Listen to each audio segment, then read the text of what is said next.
కేంద్రంలో నరేంద్ర మోడీ ప్రభుత్వం రాష్ట్రంలో కూటమి ప్రభుత్వం 44 కార్మిక చట్టాలను రద్దుపరిచి 4 లేబర్ కోడ్లను తీసుకొచ్చి కార్మిక వర్గాన్ని కట్టుబానిసలు చేస్తున్నారని ఏఐటీయూసీ నాయకులు ఆరోపించారు. కేంద్ర రాష్ట్ర ప్రభుత్వాలు అనుసరించిన కార్మిక వ్యతిరేక విధానాలు వెనుకకు తీసుకునేలాగా పోరాటం జరగాలని వారు పిలుపునిచ్చారు. ఈ నెల 14వ తేదీన కేంద్ర కార్మిక సంఘాల రాష్ట్ర సమన్వయ సమితి సమావేశమై ఇచ్చిన పిలుపులో భాగంగా శుక్రవారం తిరుపతి ఆర్డీఓ కార్యాలయం వద్ద ఏఐటీయూసీ, సిఐటియు, ఐఎఫ్టియు సంఘాల ఆధ్వర్యంలో ధర్నా కార్యక్రమం నిర్వహించారు. ఈ సందర్భంగా వారు మాట్లాడుతూ మహిళా కార్మికులు రాత్రి షిఫ్ట్లు కూడా పని చేయించుకోవచ్చు, దానికి మహిళా కార్మికుల అనుమతి అవసరం లేదని తీర్మానం చేయడం చాలా దుర్మార్గమైన విషయమన్నారు. స్కీమ్లలో పనిచేస్తున్న స్కీమ్ వర్కర్స్ కు కాంట్రాక్ట్ అవుట్సోర్సింగ్ కార్మికులకు రాష్ట్ర ప్రభుత్వ సంక్షేమ పథకాలు ఏవి వర్తించడం లేదని, అవి అందరికీ వర్తించేలా ప్రభుత్వం చర్యలు తీసుకోవాలని, లేని పక్షంలో పెద్ద ఎత్తున కార్మిక వర్గాన్ని కదిలించి కార్మిక పోరాటాలకు సన్నద్ధం చేద్దామని వారు పిలుపునిచ్చారు.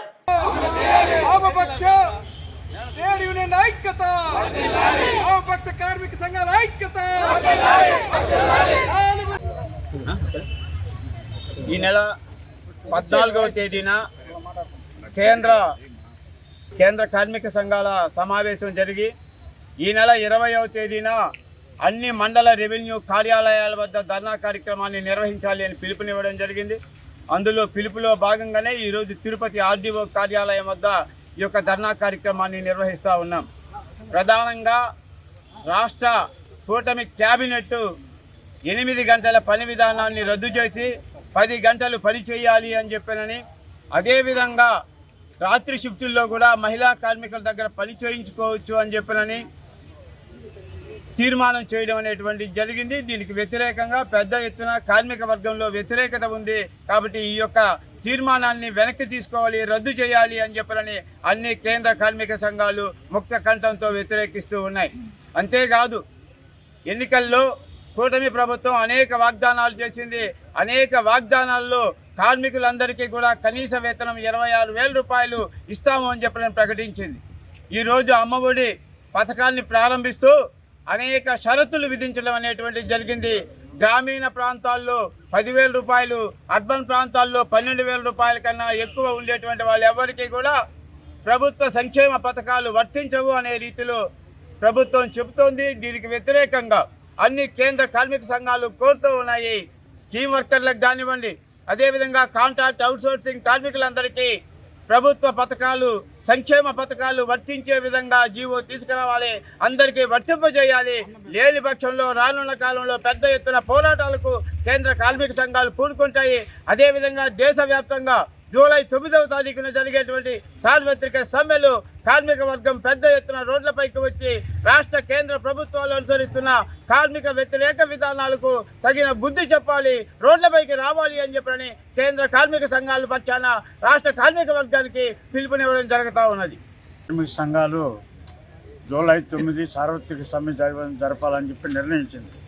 అందులో భాగంగానే ప్రచారోద్యమంలో భాగంగా 20వ తేదీన రాష్ట్ర వ్యాప్తంగా నిరసన కార్యక్రమాలు.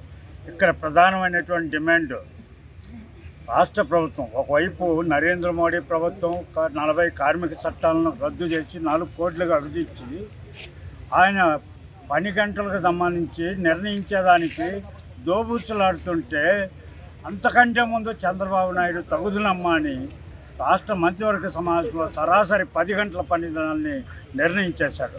అంటే కార్మిక వర్గాన్ని గొంతు కోయడానికి నీకంటే నేను ముందున్నానని చంద్రబాబు నాయుడు ముందుంచాడు. ఒకవైపు 10 గంటల పని విధానం ప్రకటిస్తూ, మరోవైపు మహిళా కార్మికులకు సంబంధించి నైట్ షిఫ్ట్ కూడా వాళ్ళు పనిచేయాలనేటువంటి పద్ధతిలో నిర్ణయించడం ఇది కార్మిక వ్యతిరేక నిర్ణయం. ఎప్పుడు కూడా చంద్రబాబు నాయుడు ఎప్పుడు కూడా కష్టజీవులకు అనుకూలంగా, కార్మికులకు అనుకూలంగా లేదు. కేవలం ఎత్తుగడలుగా, రాజకీయ ఎత్తుగడలతో అధికారాన్ని తెచ్చుకోవడం, అధికారం నిలబెట్టుకోవడానికి ప్రయత్నిస్తున్నాడు తప్ప పేద ప్రజలకు అనుకూలంగా ఇప్పుడు తన కార్పొరేట్ అనుకూల విధానాన్ని ఈ 10 గంటల పనిని డిమాండ్ చేసింది ఎవరు? కార్పొరేట్ సంస్థలు. వాళ్ళు 10 గంటలు కాదు, వాళ్ళు అడుగుతుంది 13, 14 గంటలు కూడా పని చేయండి, ఇంటికి పోయి ఏం చేస్తారు, పిల్లలతో ముద్దు పెట్టుకుంటారా, ఇట్లా డైరెక్ట్గా మాట్లాడాడు ఒకరైతే. అందువల్ల వాళ్ళకు అనుగుణంగా చంద్రబాబు తీసుకున్న నిర్ణయాన్ని తీవ్రంగా వ్యతిరేకిస్తున్నాం. రేపు సార్వత్రిక సమ్మె రోజున ఈ డిమాండ్లలో ప్రధానమైన డిమాండ్గా పని గంటలకు సంబంధించి ఉంటుందని చెప్పి ఈ సందర్భంగా తెలియజేస్తున్నాం. ప్రపంచంలోనే మొట్టమొదటగా 1806లో కార్మిక సంఘం ఏర్పడింది. 80 సంవత్సరాలు ప్రపంచమంతా కార్మికులు అనేక పోరాటాలు చేసి అనేక తుపాకీ గోళ్లకు బలి ప్రాణాలు పోగొట్టుకొని రక్తం చిందిస్తే 1986 మేడే సందర్భంగా, అంటే 80 ఏళ్ళు పోరాటం చేస్తే మేడే సందర్భంగా 8 గంటల పని వచ్చింది. ఆ 8 గంటల పని 1886 నుండి ఇప్పటిదాకా దాదాపు 139 సంవత్సరాలుగా కార్మిక వర్గం 8 గంటల పనిని అనుభవిస్తూ ఉంది. ఈరోజు బీజేపీ కార్మిక వ్యతిరేక దుర్మార్గమైనటువంటి ప్రభుత్వం, కార్పొరేట్లకు కుమ్ము కాసేటువంటి బీజేపీ ప్రభుత్వం ఈరోజు 4 కోట్ల ధర పని గంటలు పెంచడం జరిగింది. ఈ పని గంటలు పెంచడం కూడా బీజేపీ పాలిత రాష్ట్రాల్లో కూడా ఇంకా ముందుకు రాలే. వాళ్ళ రాష్ట్రాల్లో కూడా వాళ్ళు ఈ విధంగా పెడితే కార్మికులు తిరుగుబాటు వస్తుందేమని భయపడుతున్నారు వాళ్ళ ముఖ్యమంత్రులతో కూడా. అయితే సిగ్గులేని ఆంధ్ర ప్రభుత్వాలు గతంలో వైఎస్ జగన్మోహన్ రెడ్డి ఏమైతే మీటర్లు బిగించాడో అదేవిధంగా మన చంద్రబాబు నాయుడు గారు నేనున్నానని చెప్పేసి ఈరోజు క్యాబినెట్ సమావేశంలో సంవత్సరం పూర్తయిన సందర్భంగా ఆయన ఇచ్చిన బహుమతి ఏంటంటే కార్మికులు 8 గంటలు కాదు 10 గంటలు చేయాలి, ఆడవాళ్ళు కూడా రాత్రుల్లో పని చేయాలని చెప్పేసి కూడా మేము డిమాండ్ చేసేది ఎవరంటే కనీస వేతనాల బోర్డును సవరించి 15 ఏళ్ళు అవుతోంది.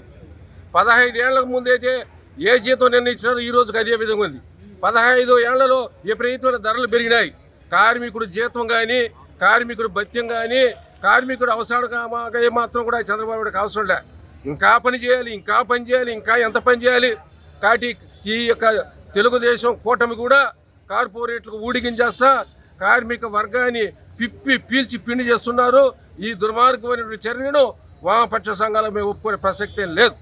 ఖచ్చితంగా కూడా ఏంటంటే జూలై 9న మాత్రమే కాదు, ఈ విధానం పోయేదా కూడా మేము సంఘటితంగా ఉండి పోరాడతామని, కార్మిక వర్గం యొక్క కోపం ఏందో, కార్మిక యొక్క శక్తి ఏందో కూడా మేము నిరూపిస్తామని వెంటనే ప్రభుత్వం తన వైఖరిని మార్చుకోవాలి. 8 గంటల పైన పునరుద్ధరించాలి. సంక్షేమ పథకాలు ఈరోజు అవుట్ సోర్సింగ్ కానీ, కాంట్రాక్ట్ కానీ స్కీములు ఎవరికి లే. ఎందుకని వాళ్ళు చెప్పిన మాటే కదా. కాబట్టి ఈ కార్మిక వ్యతిరేక విధానాలు స్వస్తి చెప్పకపోతే చంద్రబాబు నాయుడికి మళ్ళా మంగళం పాడే రోజు కూడా ఈ సందర్భంగా హెచ్చరిస్తున్నాం.